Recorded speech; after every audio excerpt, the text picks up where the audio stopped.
Good morning student.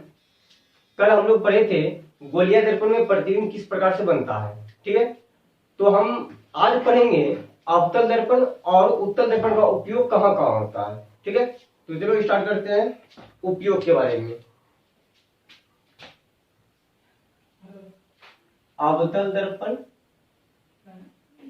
एवं उत्तल दर्पण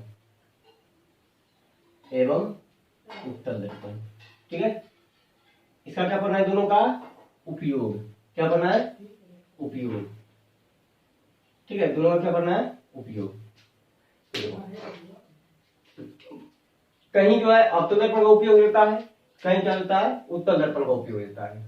ठीक है, अब देखो पहले हम जान लेते हैं कि अवतल दर्पण का उपयोग कहाँ कहाँ होता है। ठीक, उसके बारे में हम बात करेंगे कि आखिर अवतल दर्पण का उपयोग ही क्यों किया जाता है, उत्तल दर्पण का उपयोग क्यों नहीं किया जाता है।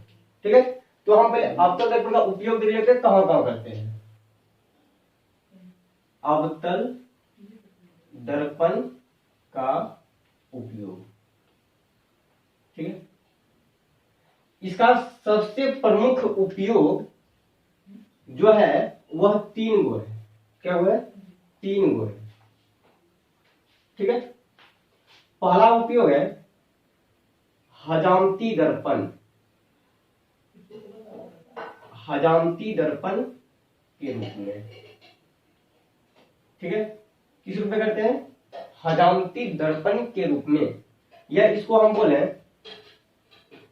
दाढ़ी बनाने के समय, या इसको बोले सैलून में उपयोग में लाए जाने वाले दर्पण। लाए जाने वाले दर्पण के रूप में। ठीक है, दूसरा उपयोग है वाहनों के, वाहन में गाड़ी, वाहनों के हेडलाइट। ठीक है, टॉर्च। ठीक है, सर्च लाइट में परावर्तक सतह के रूप में, या परावर्तक के रूप में, परावर्तक के रूप में। ठीक है, और तीसरा उपयोग है, तीसरा उपयोग है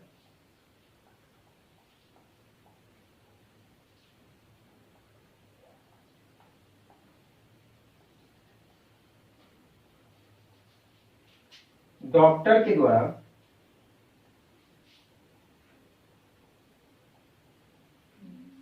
रोगियों के गला, नाक, कान के इलाज के समय। ठीक है, चौथा उपयोग है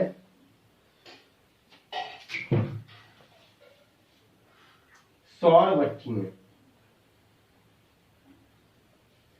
पांचवा ऊपर है, पांचवा नंबर है सौर कुकर में। ठीक है, अब हजामती दर्पण के रूप में अवतल दर्पण। दाढ़ी बनाने के लिए कौन दर्पण का उपयोग करेंगे, अवतल दर्पण। सैलून में भी तो दाढ़ी बनाते हैं, सैलून में भी कौन सा दर्पण उपयोग करेंगे, अवतल दर्पण। वाहनों के हेडलाइट, नहीं जो बहुत ज्यादा रोशनी करता है, टॉर्च का जो हेडलाइट होता है ना, सर्च लाइट में जो नीचे रहता है लगा हुआ, उसके परावर्तक के रूप में। किस रूप में, परावर्तक के रूप में। डॉक्टर के द्वारा रोगियों के गला, नाक, कान को के इलाज के समय में हम भी किसका उपयोग करते हैं, अवतल दर्पण का प्रयोग करें। सौर भट्ठी में भी हम अवतल दर्पण का उपयोग करेंगे, और सौर कुकर में भी अवतल दर्पण का प्रयोग करेंगे।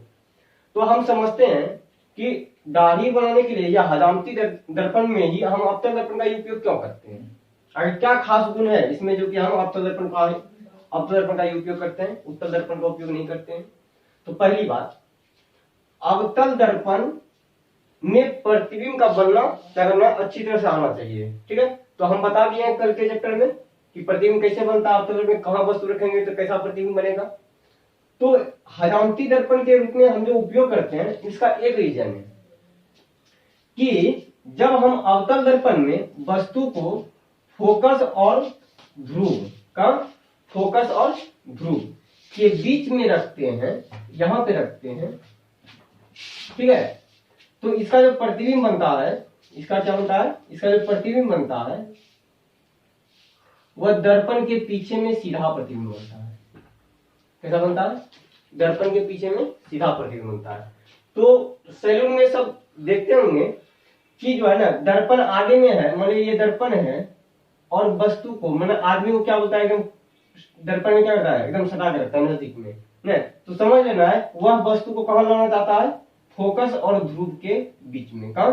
फोकस और ध्रुव के बीच में। अब क्यों लाना चाहता है? लाना इसलिए चाहता है कि फेस का जो प्रतिबिंब बने वह क्या बने, थोड़ा सा बड़ा बने, जिससे क्या होगा, दाढ़ी वगैरह से जो रहता है वह बड़ा बड़ा दिखता है और जिसे बनाने के क्रम में वह छूटता नहीं है। ठीक है, तो ये रीजन किसका हो गया, हजामती दर्पण का।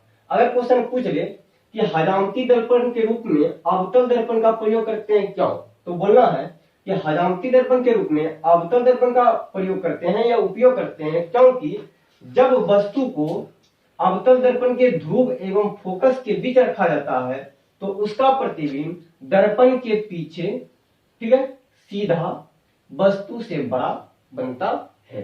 ठीक है, इसलिए हम क्या करते हैं, अवतल दर्पण में हजामती दर्पण का क्या करते हैं, उपयोग करते हैं।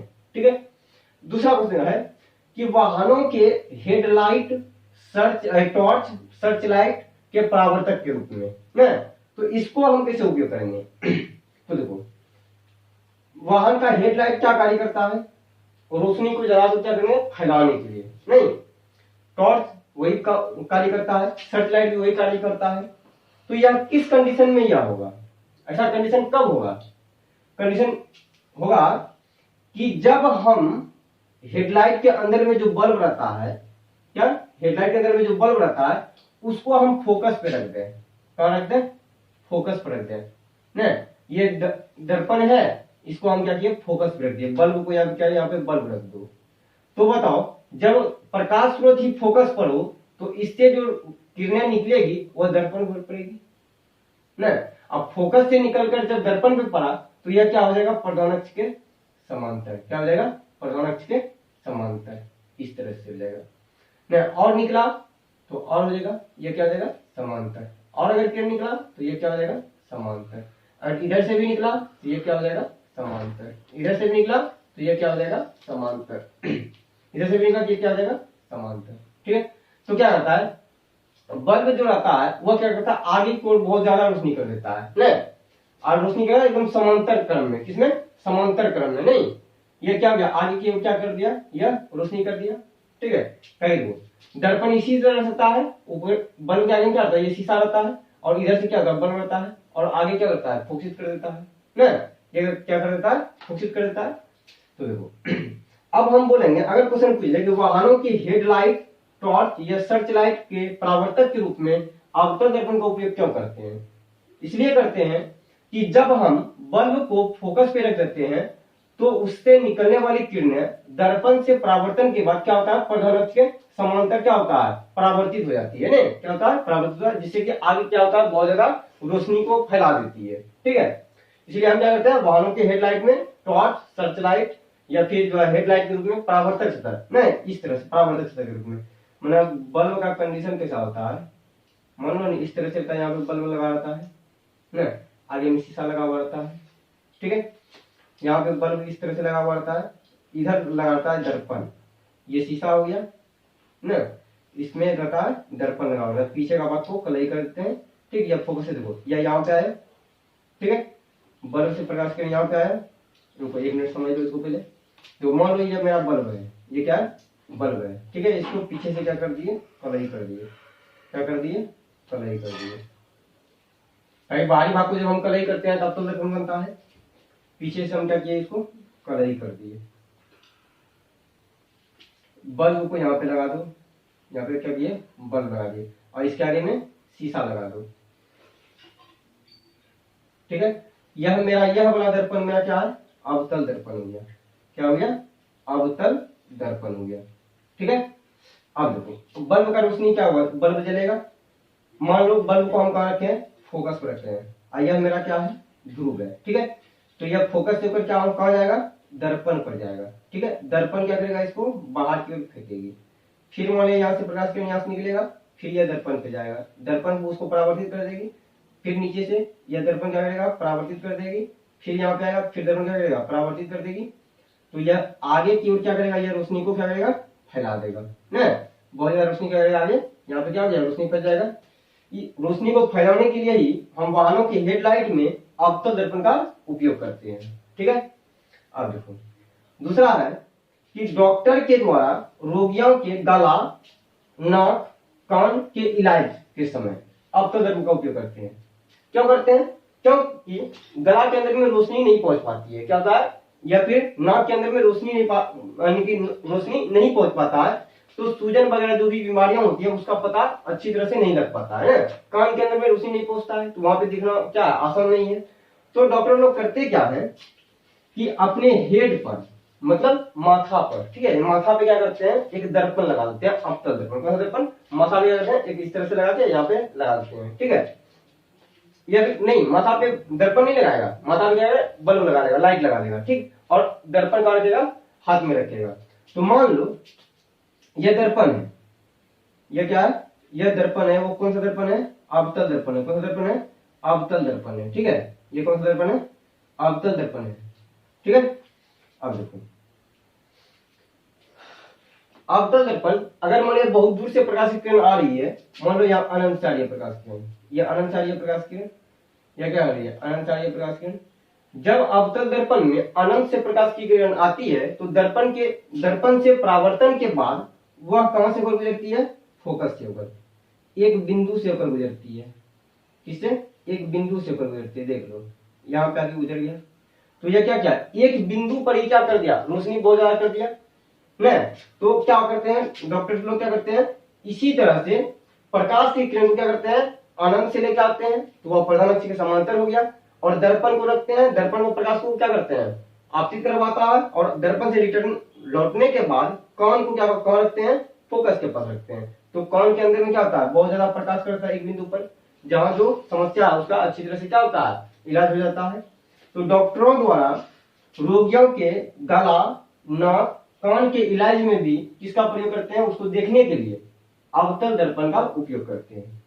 अब एक बात है सौर भट्ठी, क्या सौर भट्ठी में उपयोग क्या करते हैं, देखो सौर भट्ठी जो है उसमें काम होता है कि बहुत जो है कठोर सब धातु को पिला के उसमें उसको दूसरे बर्तन में या फिर अन्य सामान को बनाता है सौर भट्ठी में। ठीक है, तो सौर भट्ठी में क्या करता है, छोटा सा अवतल दर्पण इतना लगा दिया जाता है, इतना लगा दिया जाता है कि सौर भट्ठी का आंतरिक ताप, कौन सा, सौर भट्ठी का आंतरिक ताप, ठीक है, इतना बढ़ जाता है कि इस भट्ठी में जब हम किसी धातु को देते हैं तो वह स्वयं क्या होता है, पिघल जाता है, और उसको हम दूसरे आकृति में क्या करते हैं, बदल लेते हैं। ठीक है, तो सौर भट्ठी में अवतल दर्पण का उपयोग किया जाता है क्योंकि इसका आंतरिक ताप को क्या होता है, बढ़ाना रहता है। ठीक है, आंतरिक ताप को क्या होता है, बढ़ाना रहता है। ठीक, तो अवतल दर्पण का इसमें जो है भट्ठी में बहुत सारा, छोटा सा अवतल दर्पण बहुत बड़ा, ऐसा लगता है पूरा अवतल दर्पण क्या होता है, परावर्तक सतह ही हो गया। ठीक है, तो बहुत बड़ा लगाया जाता है, जितना ज्यादा लगाएगा छोटा छोटा अवतल दर्पण तो सौर भट्ठी का आंतरिक ताप उतना अधिक बढ़ेगा। अधिकतम आंतरिक ताप जो है सौर भट्ठी का 3500 डिग्री सेल्सियस तक जाता है। कितना जाता है, 3500 डिग्री सेल्सियस तक जाता है। अर्थात कहने का मतलब हुआ कि सौर भट्ठी में अवतल दर्पण का उपयोग आंतरिक ताप को बढ़ाने के लिए प्रयोग किया जाता है। आंतरिक ताप बढ़ेगा कैसे, यही देखो फोकस पे केंद्रित कराएगा, सभी प्रकाश की किरणों को क्या करेगा, सौर भट्टी में इस तरह से उसको समायोजित किया जाता है कि वह कहाँ प्रकाश की किरण परावर्तित करे, फोकस पर, नहीं ऐसा या क्या फिर यहाँ फोकस किया फिर यहाँ क्या, इस तरह से इसका सौर भट्टी का जो पूरा बराबर होता है उसमें क्या करता है, फोकसित करके पूरे सौर भट्टी क्या करता है, तापक्रम को अवतल दर्पण क्या करता है, बढ़ा देता है, क्या कहता है, एकदम पूरा बढ़ाता है। और अधिकतम ताप कितना होता है सौर भट्टी का, 3500 डिग्री सेल्सियस, जिससे कि धातु को हम पिघलाकर दूसरे रूप में बदल सकते हैं। ठीक है, ये हो गया मेरा अवतल दर्पण का उपयोग। अब है उत्तल दर्पण का उपयोग। किसका उपयोग है? उत्तल दर्पण का उपयोग। देखो उत्तल दर्पण का एक ही उपयोग है, वह उपयोग है वाहनों के साइड मिरर के रूप में। कहाँ उपयोग करते हैं इसका? वाहनों के साइड मिरर के रूप में। मिरर माना दर्पण, मिरर के रूप में। देखो वाहनों के साइड मिरर के रूप में करेंगे। कैसे करेंगे हम बताएं। प्रतिबिंब जब बनाए थे तो जब हम उत्तल दर्पण के सामने में किसी वस्तु को रखे थे, इसका प्रतिबिंब दर्पण के अंदर बना था। वह भी कैसा? वस्तु से छोटा और सीधा बना था। ठीक है, तो इसमें होता क्या है, इसमें होता क्या है कि वस्तु का प्रतिबिंब जो है हमेशा क्या बनता है? सीधा बनता है और वस्तु से छोटा बनता है। ठीक है, इसलिए इसका प्रयोग हम लोग क्या करते हैं? वाहनों के साइड मिरर के रूप में करते हैं। और इस दर्पण में एक खास गुण है कि इसमें बहुत सारी वस्तु क्या हो जाती है, इसमें क्या होता है? बहुत सारी वस्तु क्या होता है, इसमें एक के साथ दिख जाता है। छोटा छोटा दिखता है लेकिन क्या होता है? स्पष्ट रूप से दिखाई पड़ जाता है। ठीक है, तो ये हो गया उत्तल दर्पण का उपयोग। उत्तल दर्पण का उपयोग वाहनों के साइड मिरर के रूप में ठीक है किया जाता है। अब क्यों करते हैं? क्योंकि यह जो है किसी भी वस्तु का हमेशा प्रतिबिंब क्या बनता है? सीधा और वस्तु से छोटा बनाता है। ठीक है, तो इसमें क्वेश्चन पूछता है कि अवतल दर्पण का उपयोग हजामती दर्पण के रूप में क्यों करते हैं। दूसरा क्वेश्चन पूछेगा अवतल दर्पण का उपयोग वाहनों के हेडलाइट में क्यों करते हैं, यही भी कर देगा। या फिर टॉर्चों के परावर्तक सतह के रूप में क्यों करते हैं, यह भी कर देगा। सर्च लाइट के रूप में क्यों करते हैं, यह भी पूछ देगा। यह पूछेगा अवतल दर्पण का उपयोग डॉक्टर के द्वारा रोगियों के गला नाक कान के इलाज में क्यों करते हैं, सौर भट्टी के रूप में क्यों करते हैं, सौर कुकर के रूप में क्यों करते हैं। सौर कुकर में खाना पकता है तो इसके अतिरिक्त आपको बढ़ाना होता है, इसलिए इसमें अवतल दर्पण का प्रयोग करेंगे। उत्तल दर्पण का उपयोग कहाँ करेंगे? वाहनों के साइड मिरर के रूप में। क्यों करेंगे? क्योंकि यह किसी भी वस्तु का हमेशा प्रतिबिंब क्या बनता है? सीधा एवं वस्तु से छोटा बनाता है। तो हम बारी बारी से सब क्या करेंगे, सबका क्वेश्चन कर लेंगे। और जिस दिन यह चैप्टर लास्ट होगा उस दिन हम क्या करेंगे, एक सिरा से लेकर अंत तक का A to Z क्वेश्चन क्या करेंगे, करा देंगे। ठीक है।